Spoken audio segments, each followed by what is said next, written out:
చాలు చాలు ఆడిన చాలు పొండి. ఇప్పటి వరకు ఇలా ఆటలాడి మా కొంప ముచ్చింది చాలు. పొండి మీ ఇళ్ళకి. చెప్పేది మీ కాదో, ఇంకోసారి మా ఇంటికి వచ్చారంటే మర్యాద దక్కదు. పొండి మీ ఇళ్ళకి. ఎందుకే వాళ్ళ మీద విరుచుకుపడతావు? మీరు వెళ్ళండి నాయన, వెళ్ళండి.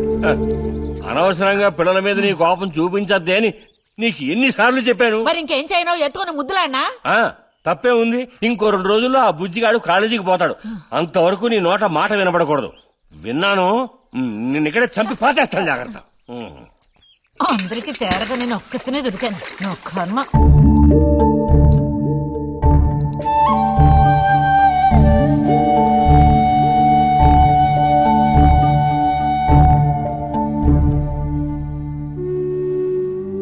సర్పదోషం అది ఇదని ఎన్నో సంబంధాలు తప్పిపోయాయి. ఆఖరికి కుదరక ఈ సంబంధం కుదిరింది. దాన్ని త్వరగా ఖాయం చేయమంటే ఎందుకే ఊరికే అరిసి గీపెడతావు? ఊళ్ళో వాళ్ళు వింటే ఎవరికి పరువు నష్టం? నీ కూతురికి అదర్థం చేసుకోవే.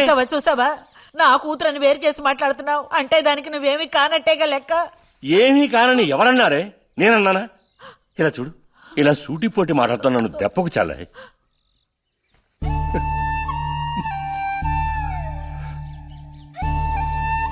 నాలో ఉన్న తపనేంటో నీకు అర్థం కావటం లేదు. ఓ కథా కార్యం అంటే దానికి ఎవరున్నారు చెప్పు?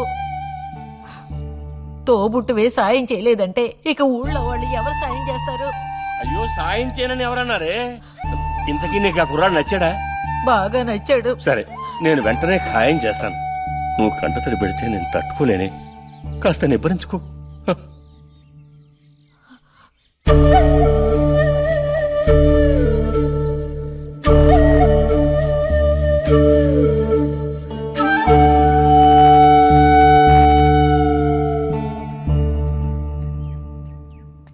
ఎక్కడికి రా బయలుదేరావు? ఊరికే అలా బయటికి. ఇప్పుడు బయటకు వెళ్లాల్సిన అవసరం ఏమీ లేదు. చేసే నిర్వాకం చాలు. ఇంకోసారి గడప దాటావో నీ కాళ్ళు ఎరగొట్టి పొయ్యిలో పెడతాను. పరువు ప్రతిష్టలు గంగలో కలపడానికి పుట్టాడు నా కడుపున. ఎన్ననుకున్నా ఇప్పుడే లాభం ఒకయా? ఎంత చెప్పాను ఊరికే గారాపం చేసి వీడిని పాడు చేయకోని. ఇప్పుడు ఆఖరికి పరువు తీసి పారేశాడు. పొర లోపలికి. బయటికి బయలుదేరట.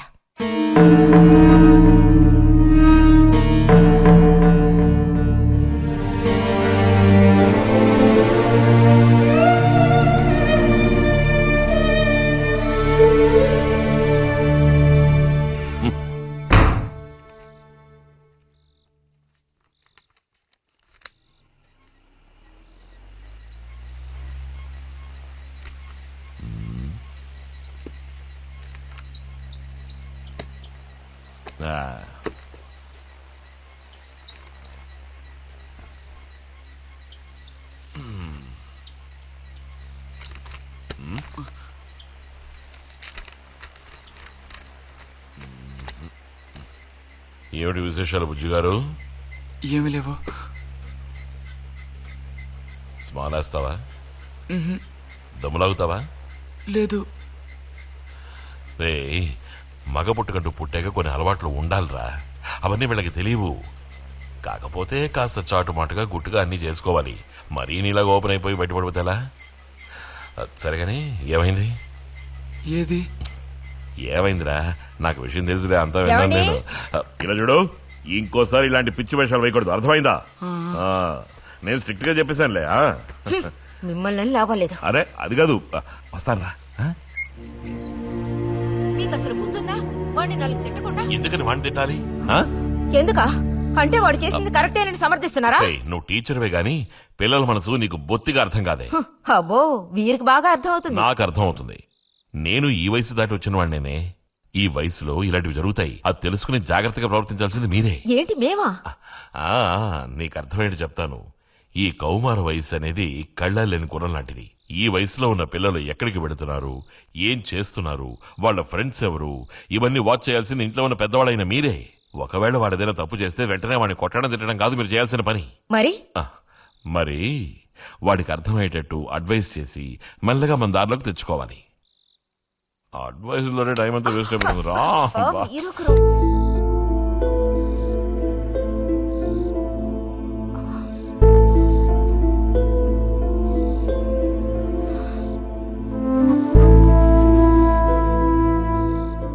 పద, ఒక ముద్ద తిందు గాని. మనసులో ఉన్న బాధ తట్టుకోలేక నిన్నలా అన్నాను. అక్కడ అలా చూసేసరికి కోపం నడుచుకోలేక నోటుకొచ్చినట్టు తిట్టాను. నా కన్న బిడ్డ పరువుకి భంగం ఏర్పడితే చూసి తట్టుకోగలనా? ఏమే, నాకు విషయం చెప్పు.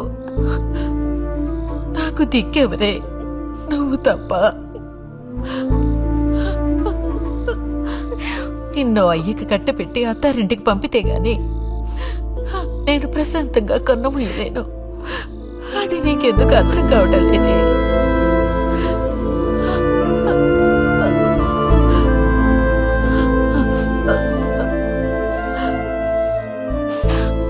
నా బంగారు తల్లివి కదూ, వచ్చి తినవే.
వెళ్ళిపో బుజ్జి. నేను వెళ్ళను. వెళ్ళమంటున్నానా? వెళ్ళను. రతి,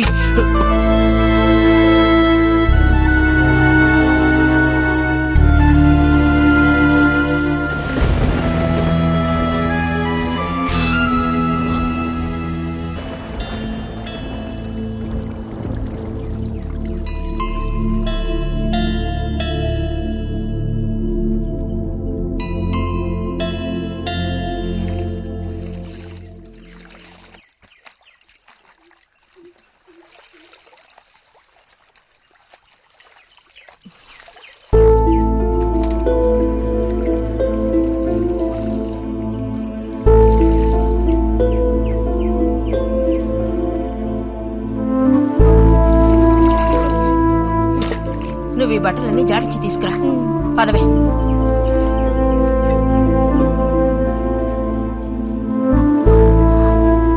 శాంతి, నువ్వు నడు.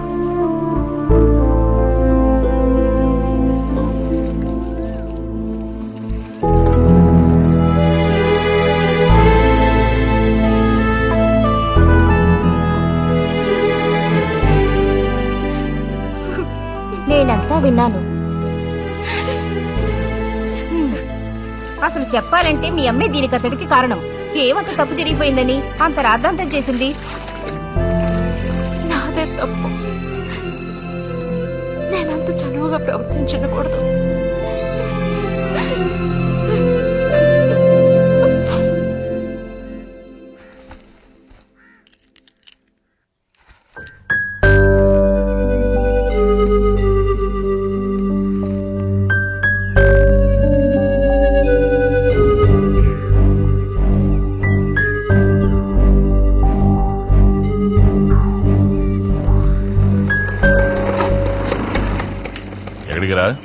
అదే నేను లైబ్రరీకి వెళ్తున్నాను చిన్నానా. అక్కడ మెంబర్షిప్ ని క్లోజ్ చేయాలి. అన్నీ క్లోజ్ చేయాలి. వెళ్ళు.